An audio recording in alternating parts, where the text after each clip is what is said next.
Well, welcome. This is John Sarver with Great Lakes Renewable Energy Association. Welcome to our Thursday evening Zooms, which I know a lot of you have been attending because I see a lot of familiar faces.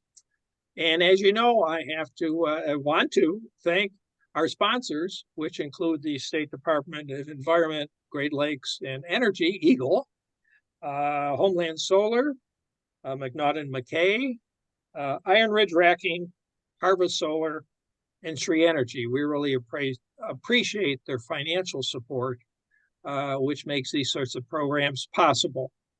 And tonight, I think we're going to have, well, before I mention our presenter, a lot of you are GLREA members, and we appreciate your financial support and your involvement. If you're not, we would love to have you join us. And you can do that easily at the website, glrea.org. You'll see when you get there, it'll lead you through to kind of join online. So we appreciate the involvement, and it's a good way also, if you become a member, to get in on the loop, because we try to get information out to a lot of different people, but you know, our priority obviously is the GLREA members. So if you want to stay up to date on renewable energy and energy developments and policies, I'd encourage you to join. Tonight, I think we're going to have an interesting presentation. A lot of times we focus in on obviously solar energy. This is my solar stories, but tonight we have Mark Lee, who's with Better World Builders, who does a lot of energy efficiency work with residential and commercial buildings. But he also does work with geothermal and also with solar. And so I think he's going to be able to kind of show us how all those pieces fit together. And as I think pretty much everybody knows, there's a lot of interest now in zero energy homes and how to maximize efficiency along with renewables. And so it'll be interesting to get the builder's perspective, how all those pieces can be put together to get us where we need to go with a clean energy future. And so, let me mention, please mute yourself. After Mark does his presentation, I'll ask you to raise your virtual hand and call on you to ask questions or make comments. Mark, thanks for joining us tonight. And let me turn over the floor to you. Great. Hey, thanks for having me here, everybody. Really, it's nice to see some friendly faces. I see John Freeman and Mr. Mark Miller and some other people that I know from the energy efficiency world.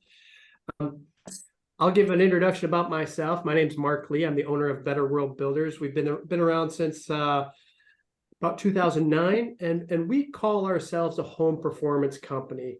And when I talk about home performance, it may be a common term for some folks, but for many, it's really not. But the idea of a home performance company is that what we do is we try to look at the whole house as a system. And as we look at the whole house as a system, we're looking at the house from top to bottom along the lines of looking at how well the attic, the shell of the house will perform. So it could be healthy and safe, comfortable, durable, and energy efficient. And a lot of times we view this as the springboard or the platform for moving along for that zero net energy pathway. Some people are familiar with that one, but there are many steps to kind of get there.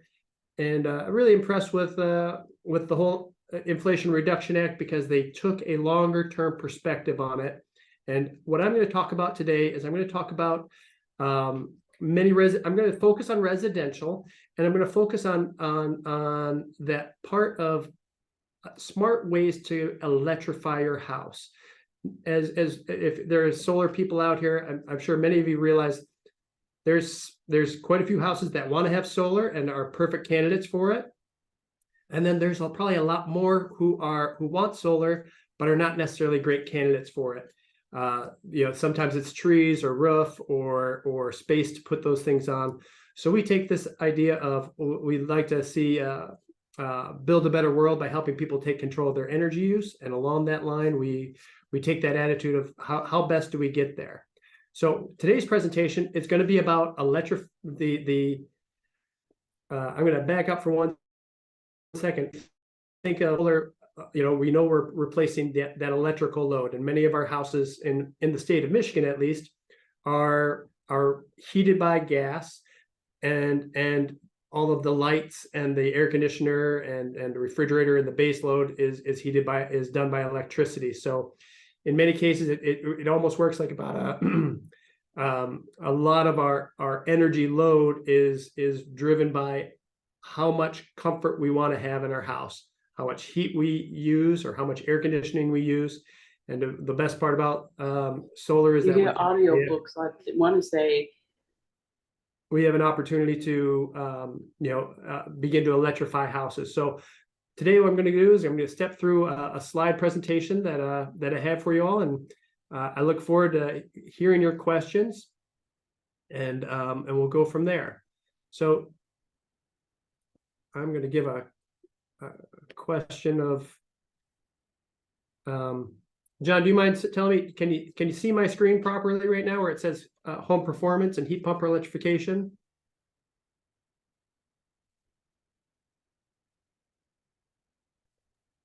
Looking good. Looking good. Thank you. That's what I just needed to hear. Thanks. So yeah, I'm going to jump right into our slide here. There we go. Okay. So when it comes to homes, most of us have a home that is, for most of us, I think of our house, for many of us, it's our number one investment that we have. And so what matters most in that is having a safe and healthy home, having, comfortable enough where you can walk around in your bare feet, resilient features where you have a dry roof and a dry basement. And then, many of us want to look at there are many houses where I kind of like to say this one: you may love your house, but does your house love you back? So what I mean by that is signs that your house doesn't love you back is when you have icicles hanging from your roof during the wintertime, where you have high energy bills throughout the whole year. Maybe you have uncomfortable rooms. Maybe it's that second floor when you walk up to the second floor during the summertime. It's just too hot to sleep up there. Another sign that your house may not love you is that it could have home health hazards like mold or asbestos. So we do take that as a priority, as a precedent to say, hey, these are what matters first. Get your house healthy and make sure that that's working. And then we could start to, once your home performance is lined up correctly, then you could start to go after putting in that alternative energy and lowering your carbon footprint on the planet. So I'm going to talk about this in the sense of where heat pumps, how heat pumps fit into this, and what home performance is, some of the incentives and new technologies. I won't spend too much time on that, but what I will spend more time on is that making a plan and taking action.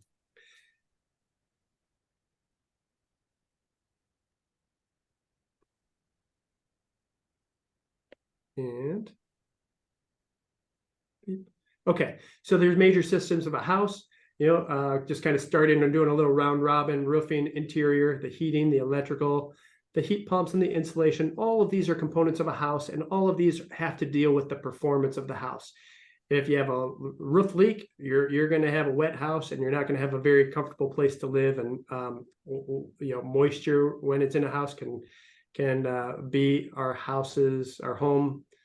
biggest foe in a house. So when I talk about home performance, it's taking all of those components and making them work together. In this diagram, what these red arrows are showing is like air loss that happens in many houses that have not gone through that the attic has not been sealed, or the areas have not been sealed. But for every cubic foot of warm air that leaks out of the house during the winter time, those blue arrows represent those cold air coming in. So it's for every cubic foot that goes out, a cubic foot comes in to displace it. We want to make sure that the house is sealed well, and then the insulation system and the wall systems and the furnace systems all start to work together. And so we do think of home performance and resilient roofs and ventilation, dry foundations, air sealed insulation, air sealed and the house properly insulated.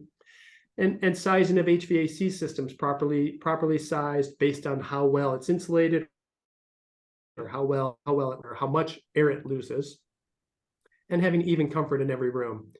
As well as, we're starting to get into heat pump water heaters, and so having energy efficient water heating is that usually accounts for almost about 10%. Water heating alone accounts for anywhere from 7 to 12% of our energy bill.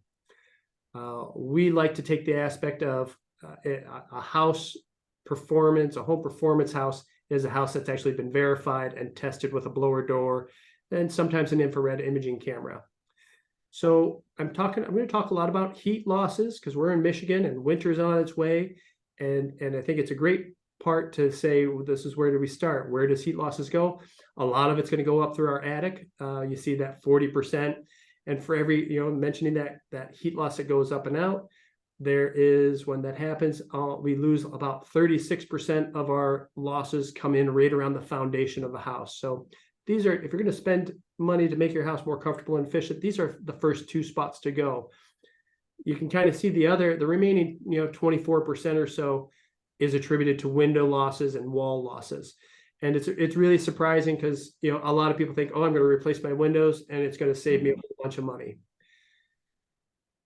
That can be the case in some people's houses, but oftentimes it's not really the first place to start to make your house comfortable and efficient.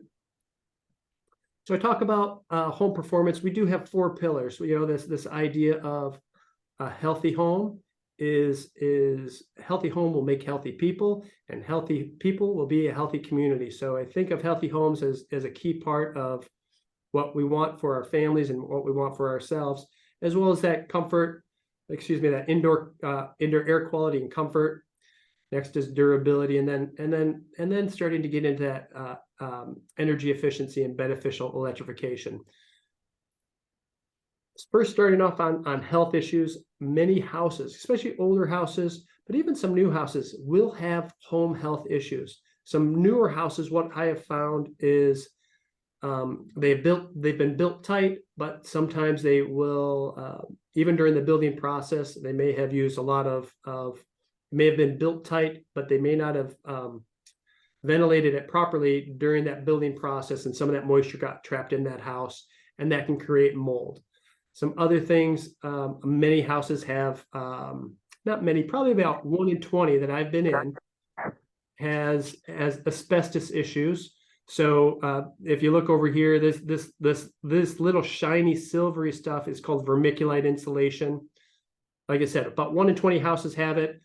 But this stuff, the vermiculite insulation itself, the vermiculite is okay, but it was mined right next to an asbestos mine. So when they put it in for insulation, a lot of that vermiculite is contaminated with asbestos.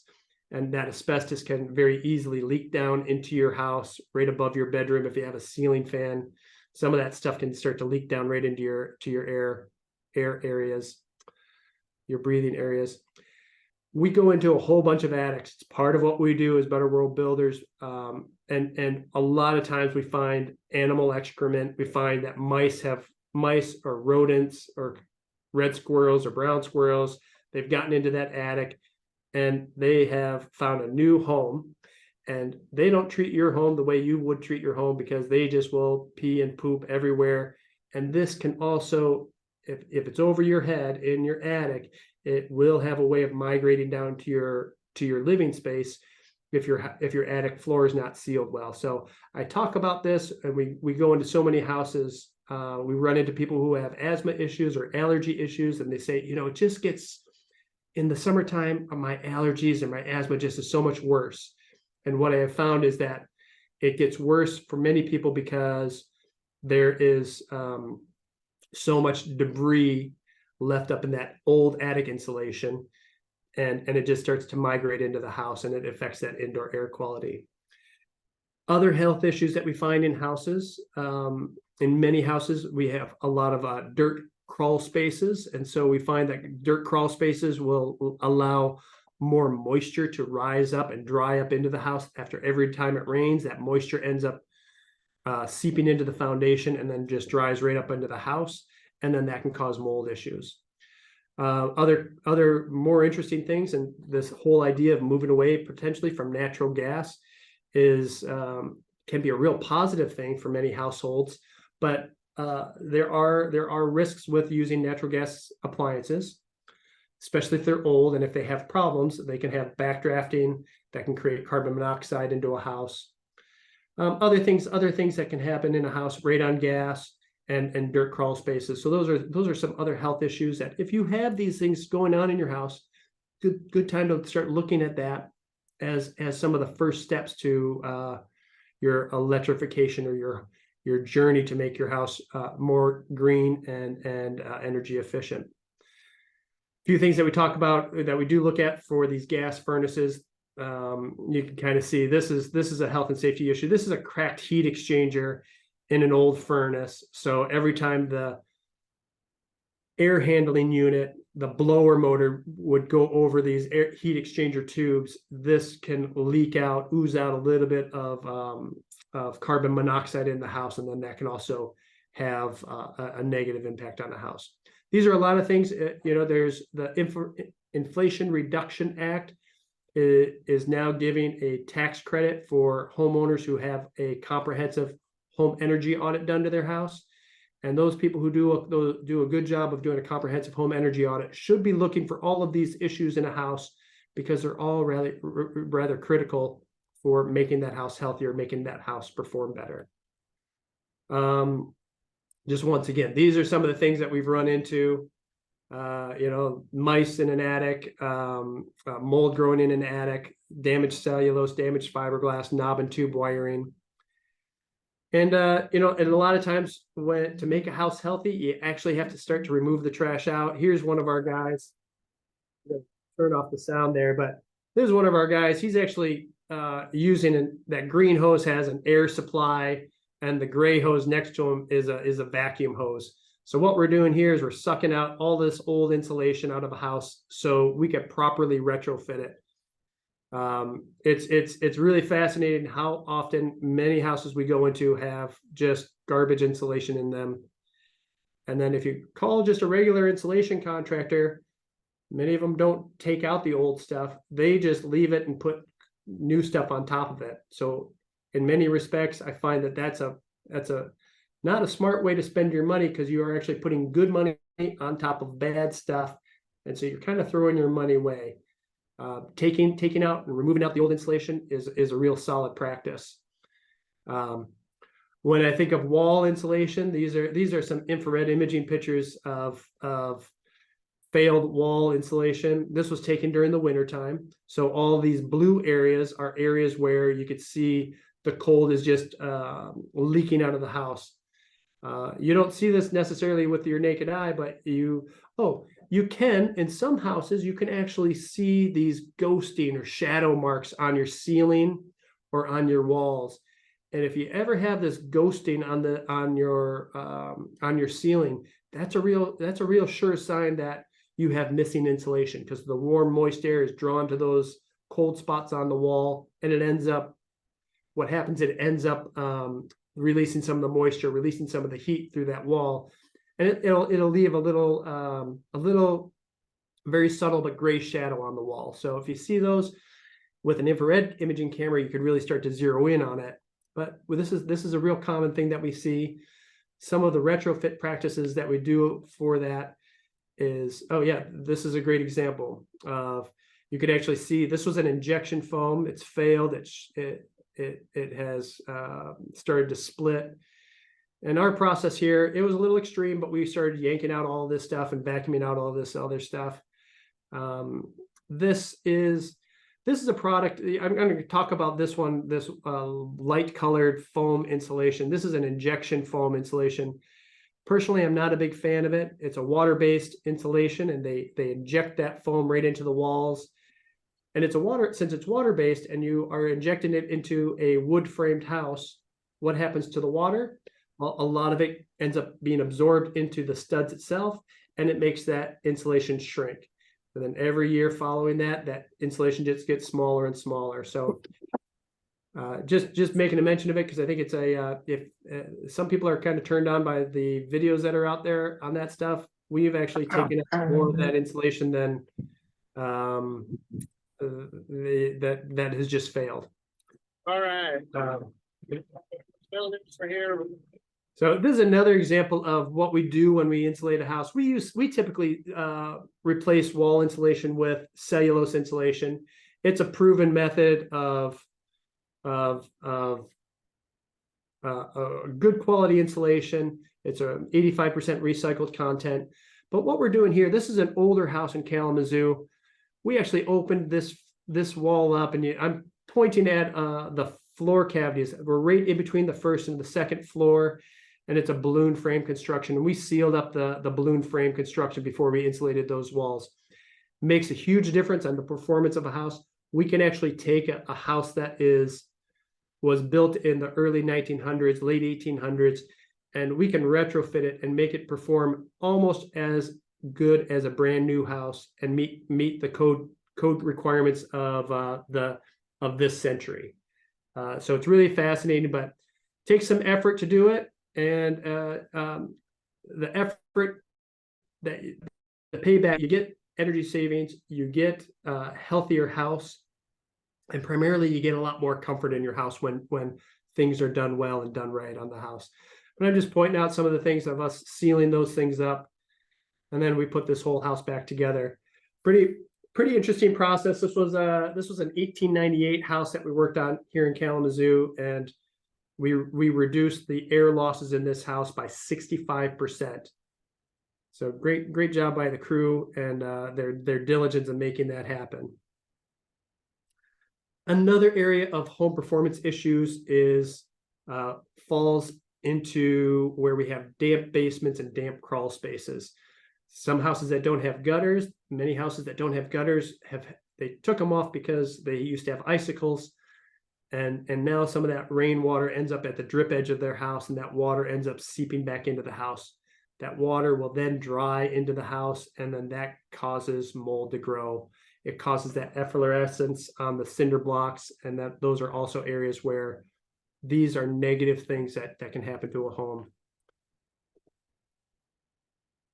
So in correcting a home performance, after you get that shell corrected, you got barefoot comfort in all rooms. You're controlling the air infiltration between the indoors and the outdoors.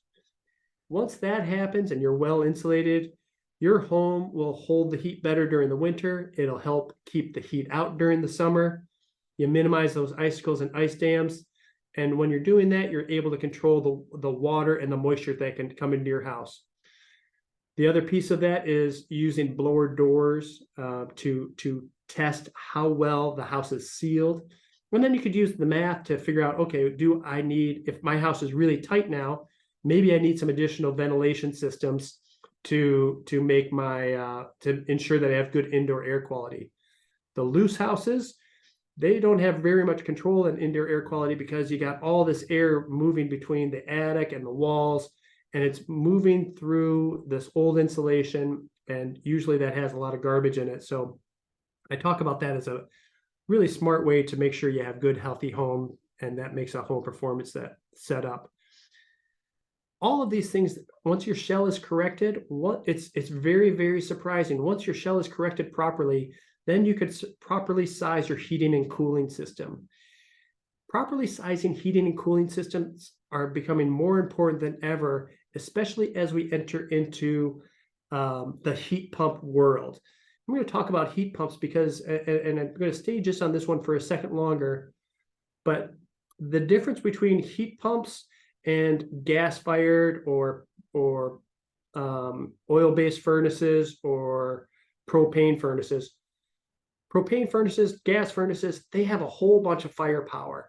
So you may end up with a house that has a 100,000 BTU natural gas furnace, and you're burning your fuel, and you're able to feel comfortable in your house because your furnace has all this firepower.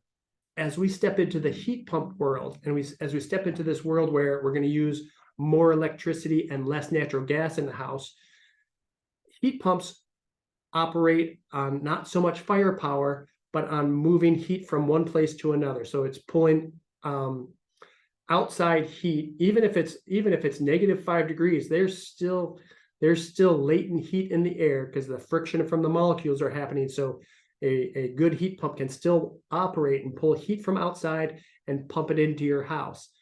But it's just not going to be as hot and have that firepower that natural gas has to it. So it's really important to get your shell correct, so that way you can have a heating system or a house that holds the heat better, and then you could slowly heat it slowly and efficiently heat it with a heat pump. Some of our things that we do, we do a lot of extraction. Here's an example of a cathedral ceiling. And when the builders built the house, frequently builders give that job of installing fiberglass to the junior employee, and that junior employee, they may have pay attention to details. Many of them don't. And you can kind of see this is a cathedral ceiling. So we're right at the peak of the roof. That's where this picture is taken from. We stripped open that peak of the roof so we can get this fiberglass out.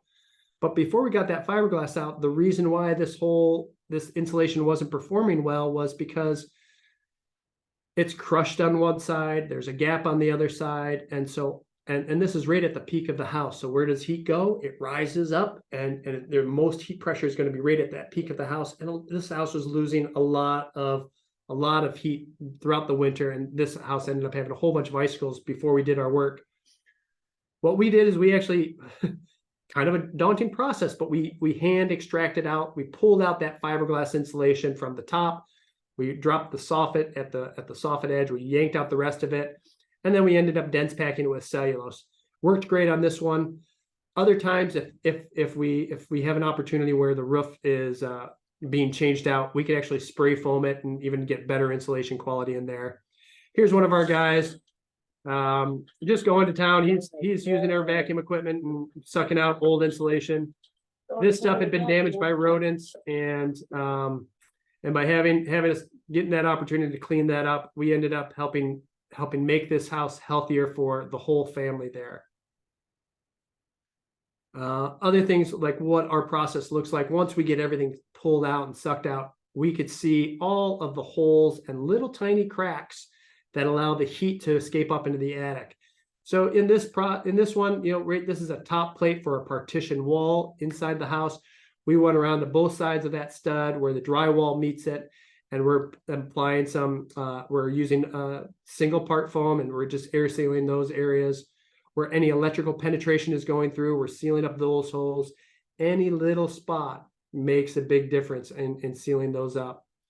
This is covering up a bulkhead. Some houses that ranch style houses, particularly ranch style houses, have that bulkhead that's in your kitchen or in your bathroom.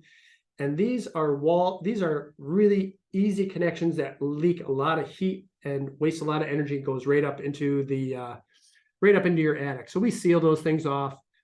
And then correcting, another key part of performance, especially when you're going to put solar panels on that roof, you want to make sure that roof system is going to work well. You don't want to have ice dams that are forming right at the edge of the roof that could potentially start to encroach right on that bottom edge of those solar panels, and maybe have a warranty callback or issue along that line. So making sure that an attic is well sealed, well insulated, and well ventilated are the key things to making sure that you have no icicles or minimal icicles. Another popular form of in this slide, we're talking about insulating the ceiling of a house, and in this process right here, we're actually spray foaming the underside of a roof deck. And this has been a great thing for a lot of people, because then they could still continue to use their attic as a storage area, or some houses have their HVAC system up in that attic. So now instead of having an 80% furnace, they can start to replace that with a high efficiency gas furnace, or even better yet, start to replace it with a heat pump system, but it's all encapsulated inside the envelope of the house. So really some great things that are happening along that line, a lot more possible today than it had been before. Well-insulated attics just make the house perform that much better.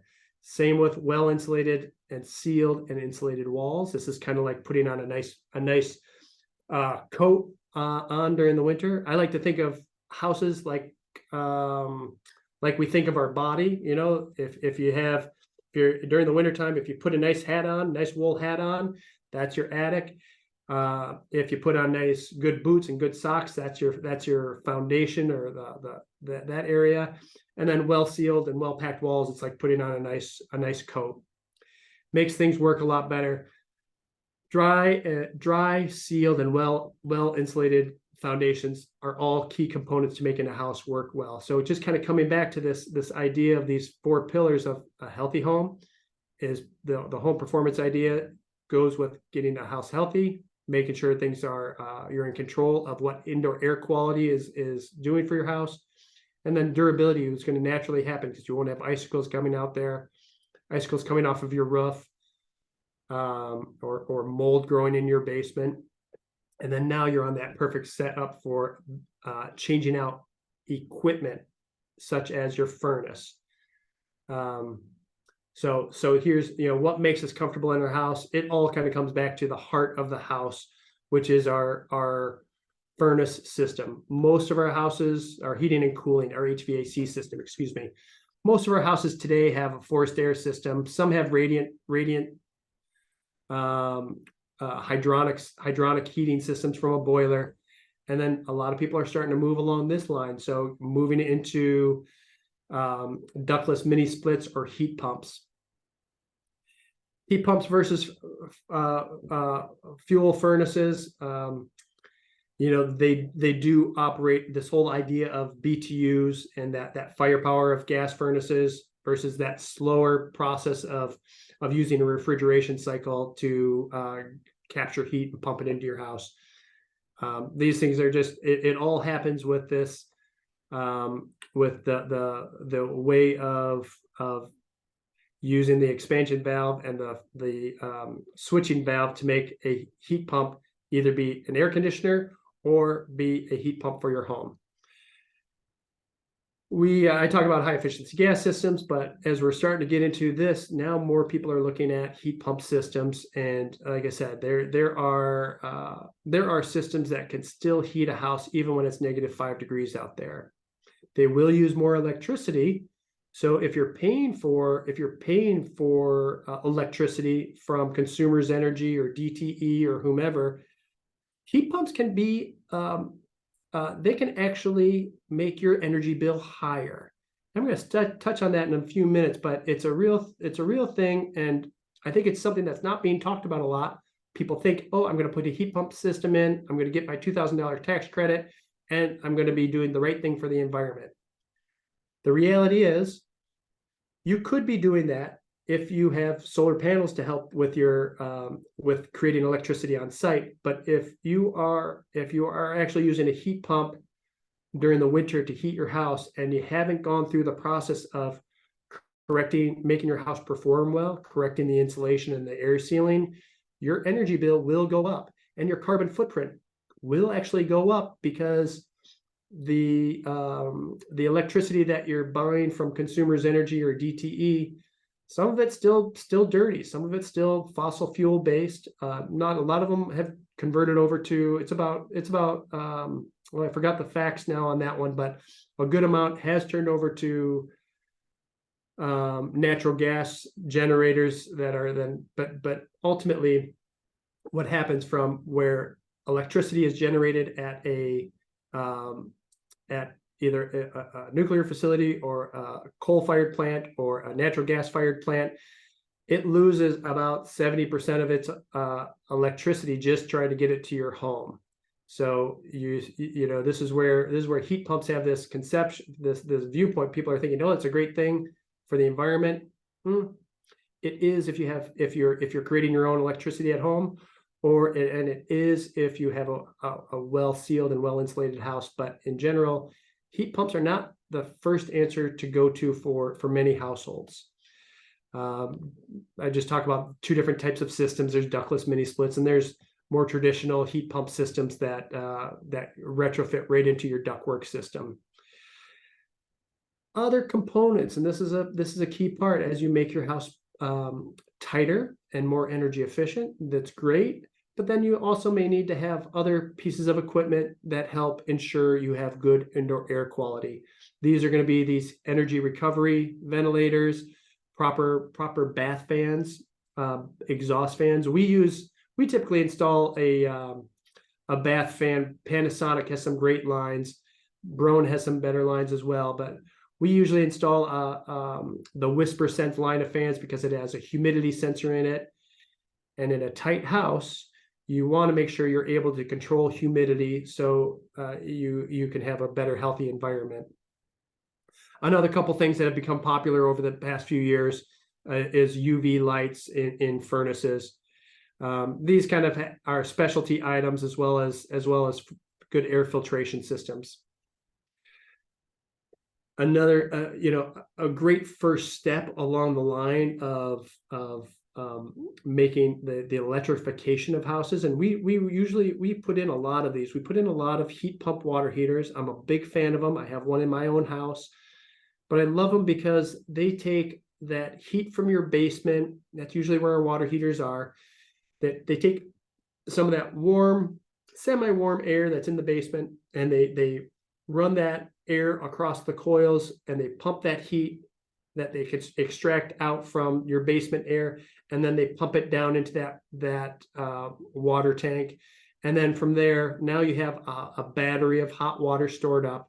And then you also end up, a little byproduct of this is these heat pump water heaters, they end up releasing some cool, dry air. And so they're actually pulling some moisture out of your basement. And since many of us in our basement in Michigan, many of us have a little bit of a damp issue in our basement. So these water heaters help along that line too. So big fan of them, but I find this is a great first step for many homeowners.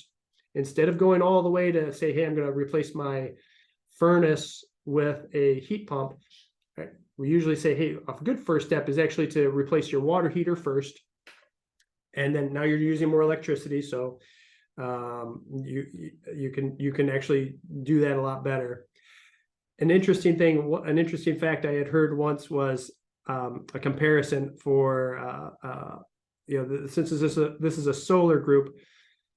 Did you know that if you have an electric resistance water heater, you're going to need about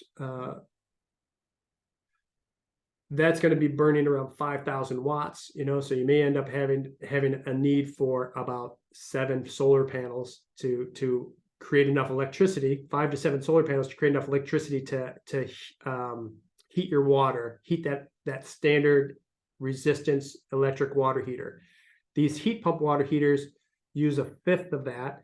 And so you actually can, once again, kind of comparing on the solar panel side, you may only need 2 solar panels to actually operate this piece of equipment versus a pure electric water heater. So big fan of these. That IRA tax credit, it's a renewable tax credit. So if you take the pathway of every year over the next 10 years, you're going to take a little step towards being more energy efficient. And a lot of people start with the heat pump water heater in year 1, and then maybe year 2 or year 3, a couple years down the road, they may replace their furnace with a heat pump system instead. So steps to correct a house, I talk about this. Getting a good evaluation done is a great first step. Often many houses need to evacuate that dead and dirty insulation. Not a big fan of putting good insulation on top of bad insulation. Examples of bad insulation are going to be fiberglass, vermiculite, rock wool, some blown in fiberglass. If any of that's dirty, best to get it out, start fresh, seal everything up, put in, I like cellulose insulation because it's treated with boric acid and it's a rodent deterrent. It's also a recycled material, 85% recycled material, and it works great. Sealing the house, all the attic floors, the walls, the rim joists, insulating properly. then taking with using your existing furnace system, you don't always have to do everything at once, but just making sure that you get a performance clean and tune on your furnace. A lot of many times furnace, HVAC companies will just do a very a clean of your furnace, but they're not necessarily checking the combustion exhaust on the furnace to make sure that everything is doing what it should be doing. That's where a performance clean and tune actually makes a big difference. High efficiency water heater and HVAC systems. Sealing the ductwork in a house makes a big difference because it gets more of the conditioned air to the target rooms that you want. Sealing a sealed liner for crawl spaces is another steps to correcting the house, as well as having the attic ventilation proper so mold doesn't grow up in an attic system, and making sure that your bathrooms are exhausted out properly. So I go into a lot of attics where the bathroom exhaust is just blowing right up into the attic, and then that's where you find a lot of mold. So making sure it's terminated outside and having the right indoor air quality measures. This one, I'm sure if you all can see this one, I talk about this idea of this cost per million BTU. Being able to save on a million BTUs is a great first step of saving any of your carbon footprint. But frequently, if I think of when we talk about electric powered systems, this is about what Consumers Energy is charging for a kilowatt of electricity during the wintertime. It's closer to this during peak hours during the summertime. But if you have a direct resistance heat in your house, meaning those floor registers, or some people use those baseboard heaters, you're going to pay about $50 per million BTUs. If you start to say, hey, I want to go with a air source heat pump, that price drops down to, it's going to operate around 250 or 350%, but now your cost per million BTU drops down to $20. Geothermal systems are a great system, and this is where they get competitive with natural gas systems. But a geothermal system can run nearly 400 to 500% efficient. For every watt of electricity that you put into it, you end up getting 5 watts of heat out of it. And you can see where that cost per million BTUs is closer to $11. This is I think a wonderful opportunity for many people to realize, and I like to talk about it because it's real, it's pragmatic. Many of us have natural gas furnaces.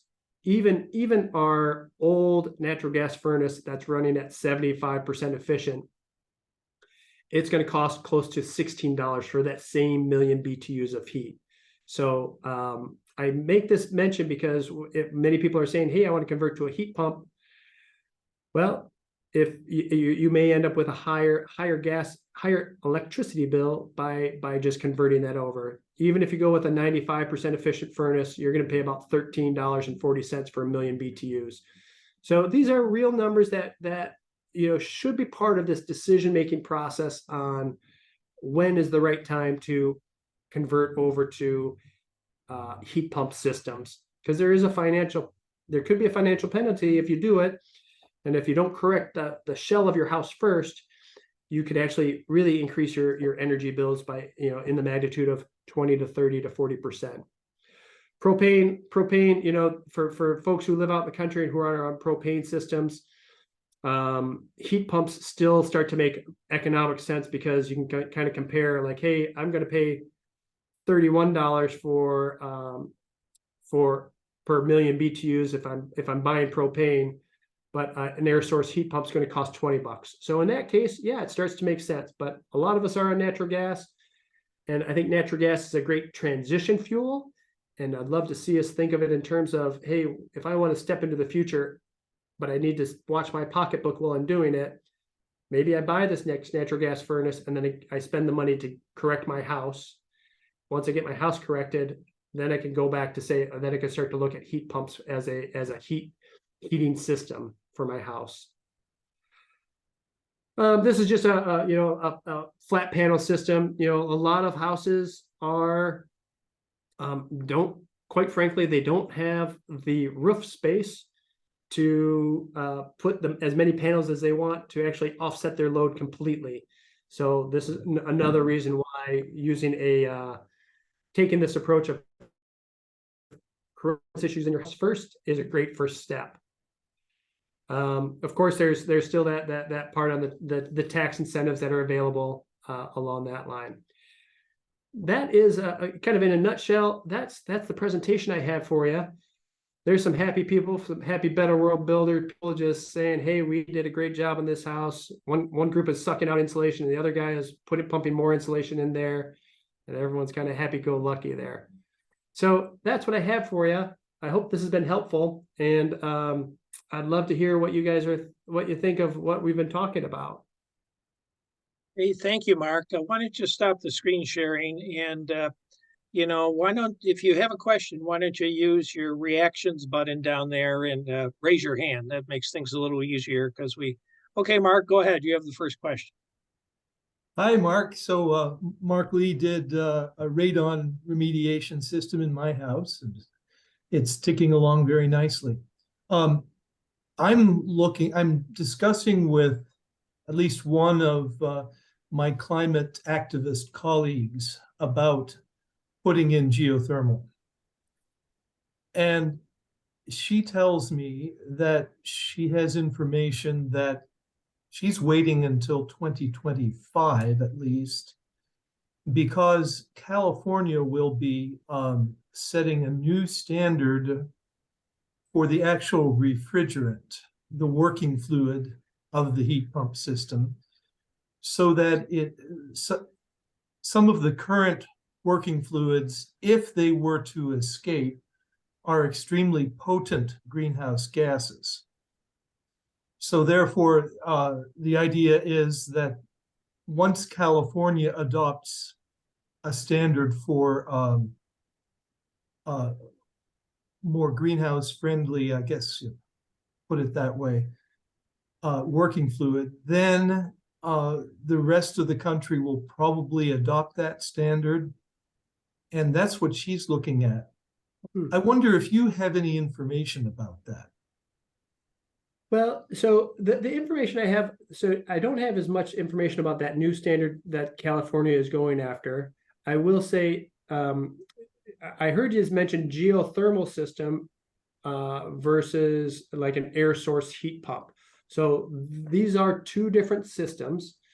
Geothermal system, usually the fluid that's usually used in a geothermal system is mainly water. So that one is, but the upfront cost for a geothermal system, you can end up having $20,000 just in the boring process of putting the geothermal loops down into the earth. So you can have a big upfront cost there. It does qualify for a 30% tax credit. So that's nice. And that really helps offset that. But the geothermal systems, I'm a big fan of them. And I actually plan to, when I upgrade my HVAC system, I'm on propane right now, I'm going to put in a geothermal system in my house because it's a great system along that line. Air source heat pumps are a little different in the sense of they're not, there's no, we're not boring down into the earth for our heat source. We're actually using the refrigeration cycle. And I think the refrigeration cycle is the potent greenhouse gases that you're talking about.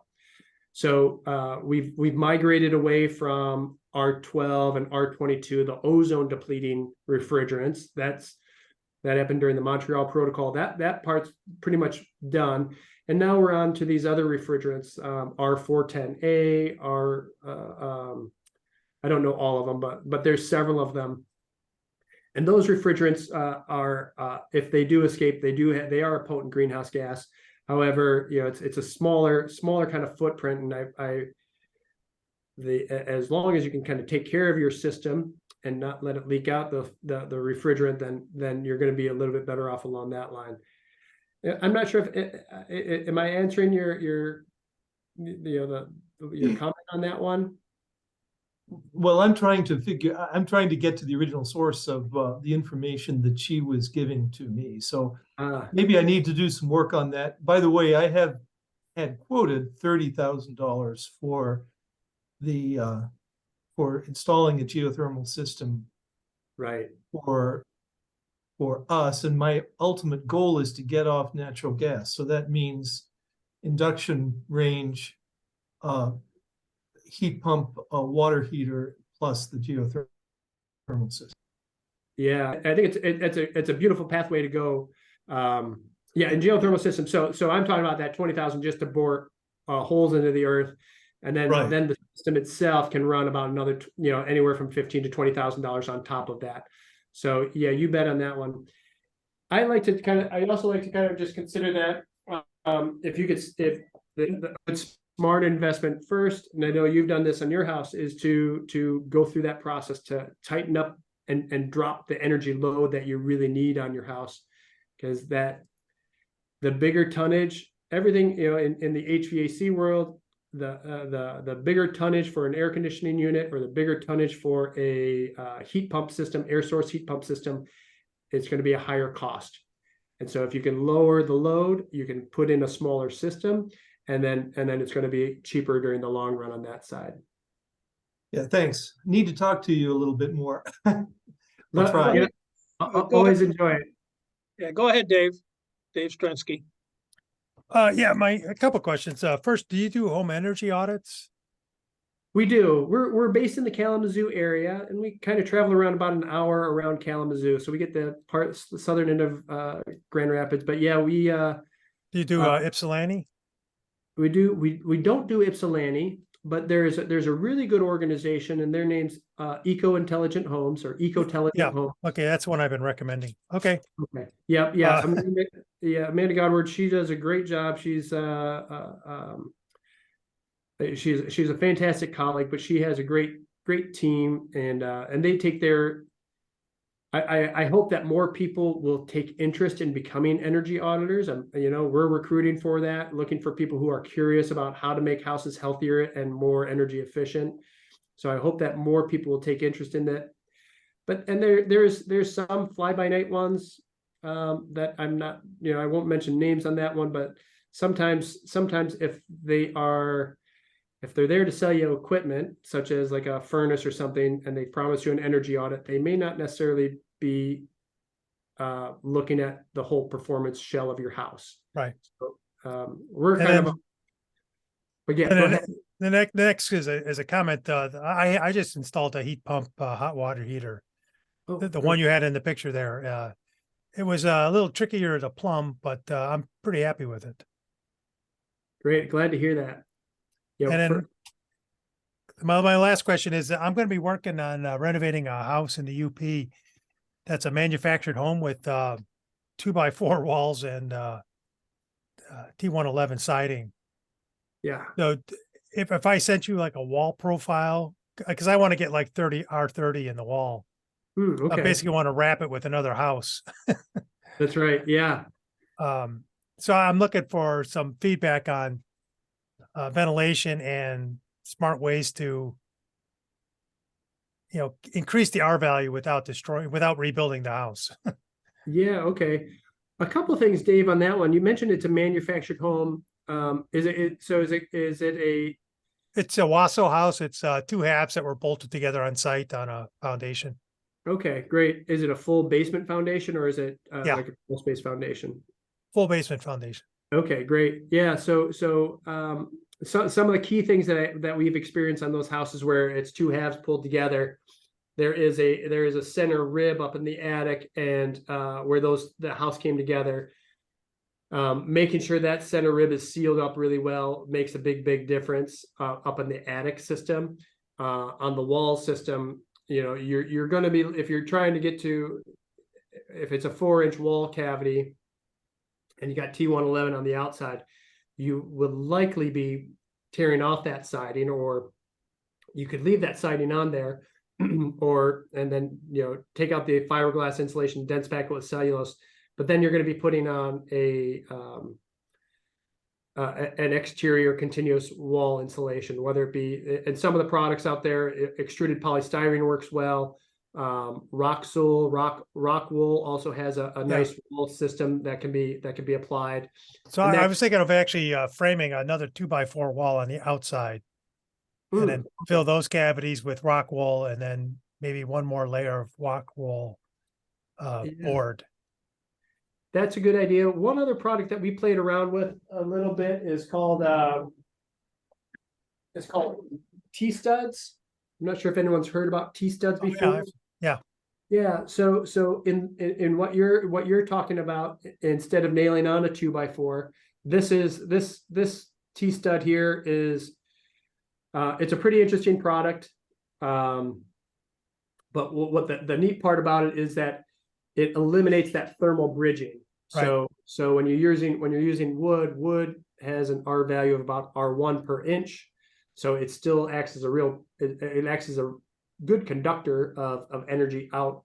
But I would maybe consider saying, if you're trying to do something where you are going to add some structure to the outside wall, adding a T-stud to that to your exterior T111, then you could spray foam in here, or you could dense pack it with cellulose, and then you can put your sheathing on top of it from there, and have a real good wall system. We did this on an 1840s house, and it made a real big difference.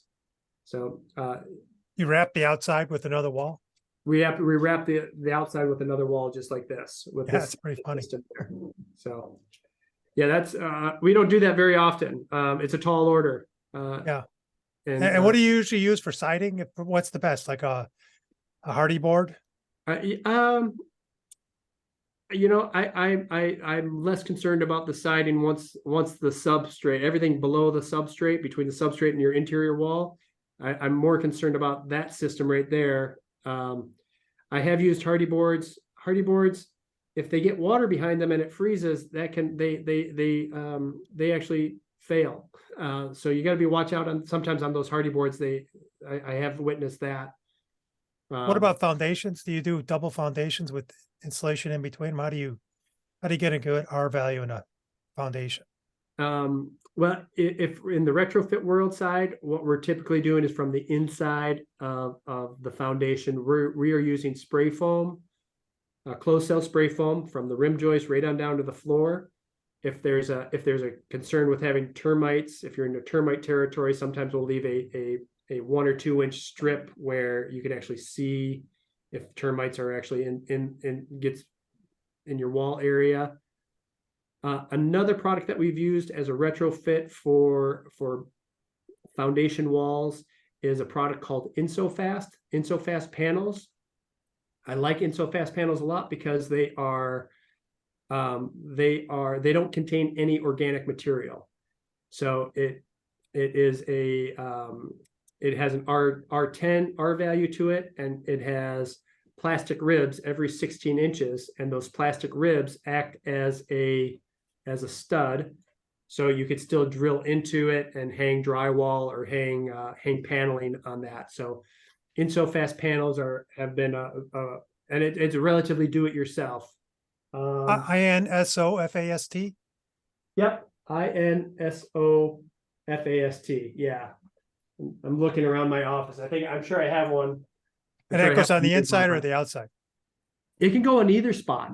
And it actually, Dave, if you check it out, if you check out their website, InsoFast, that could be another real economical option for screwing right to the T111. Okay, thanks. Yep. Now, Marcia, you get the last question because we're at 8 o'clock now. Go ahead, Marcia. Unmuted. Okay, thank you. I just have a quick question. What was the brand of the heat pump water heater that you were showing there? That looked really interesting. Or do you recommend it as a brand? Yeah, so I can speak to typically we install a lot of the Ream. There's a Proterra and there's a Performance Ream one. I forgot which one I showed on there. Bradford White is actually coming out with they're Michigan company, Bradford White. They have a real solid heat pump water heater now as well. Ream was just one of the early adapters, and they were just newer to the market when I started promoting the heat pump water heater. So that's the brand I'm most familiar with.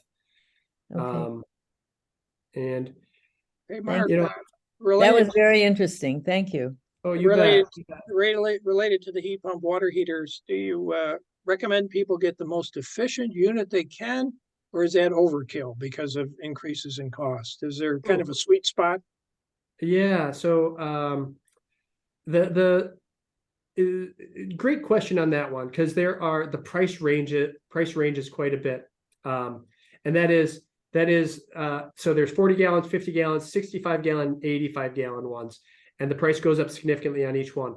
All of it's kind of based on how many people live in the house, how many bathrooms you have in the house, and how long you take showers, and if you've put any energy conservation shower heads on. So like in my personal house, I put the smallest one in there. It's a 40-gallon one. And we live in a household of 4. I have two daughters. They're not quite teenagers yet. And then my wife and I have not run into running out of hot water yet. And I'm usually the one who gets the tail end of it.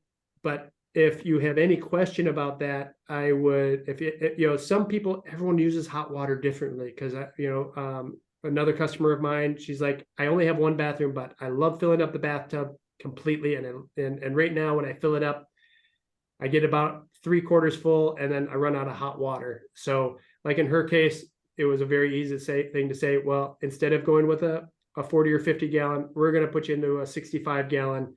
So that way that concern cannot be an issue for your house. Okay.